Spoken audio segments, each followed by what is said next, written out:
Welcome to The Explainer, where we turn fascinating sources into dynamic stories. Today, we're diving into a really unique archive, one that tells this incredible decade-long story of struggle, spirit, and, believe it or not, victory. So let me ask you, what actually defines a great team?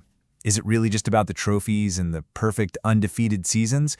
Or is it something deeper? Something that gets forged in the fire? Well, to find an answer, we're going somewhere a little unexpected. We are heading deep into the hyper-local, passion-fueled archives of a small Norwegian football club called Konsmo IL. We're going to find out what makes them tick by listening to their own brutally honest words. Okay, so our story kicks off way back in the year 2000.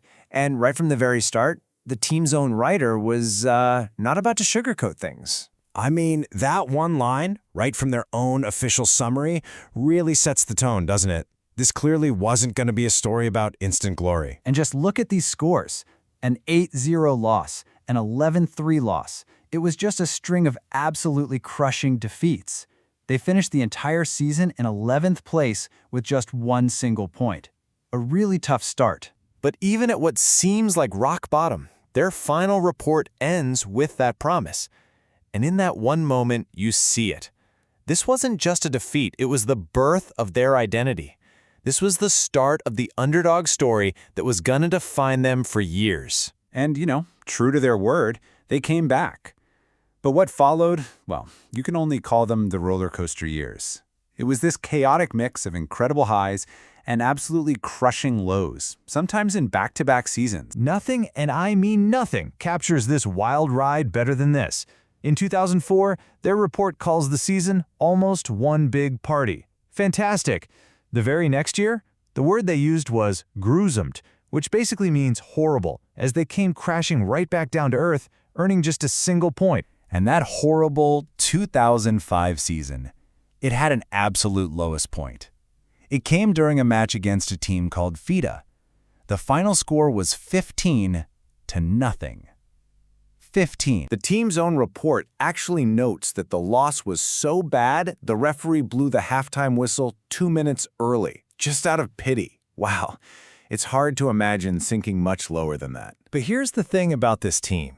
Even in the absolute darkest of times, their incredible spirit, their resilience, it always managed to shine through. So after that total disaster of a season in 2005, the team went 21 straight games without a single win.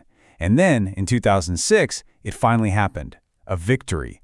And in their own words, the waiting time was finally over. You can just feel the relief pouring off the page. And you just have to love how they wrote about it. The hero of the day, a veteran player they all called Bestefar, which is Norwegian for grandpa, who scored a hat-trick to seal the deal.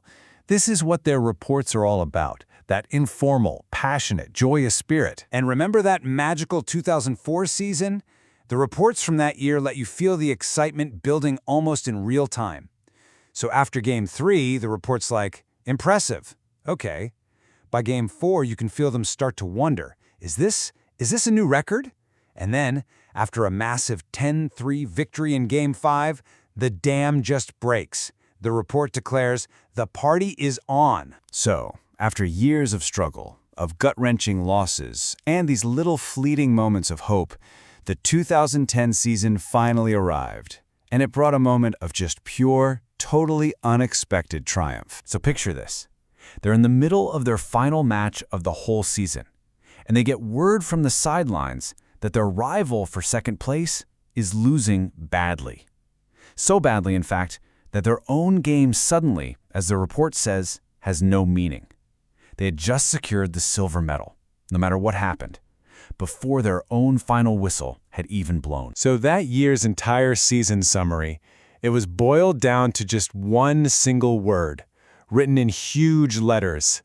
Silver. I mean, after a decade of fighting from the very bottom, what else was there even left to say? And there it is. A decade of effort, of documenting everything in painful and hilarious detail. It all led to this, a tangible reward. They were second best.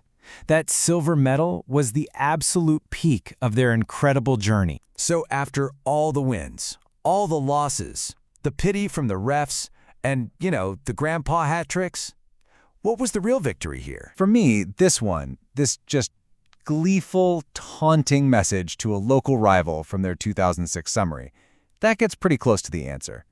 The true spirit of Konsmo isn't just about the results, but it's this, the passionate, unfiltered, and just deeply human way they talked about it all. When you step back, these reports really show that the journey itself, that was the real prize.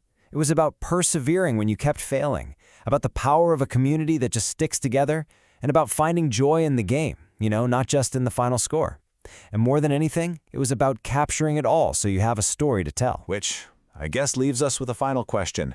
Perhaps, as the incredible story of Konsmo ILs suggests, true victory is less about the silver medal you might win, and a lot more about having a saga that's worth telling in the first place.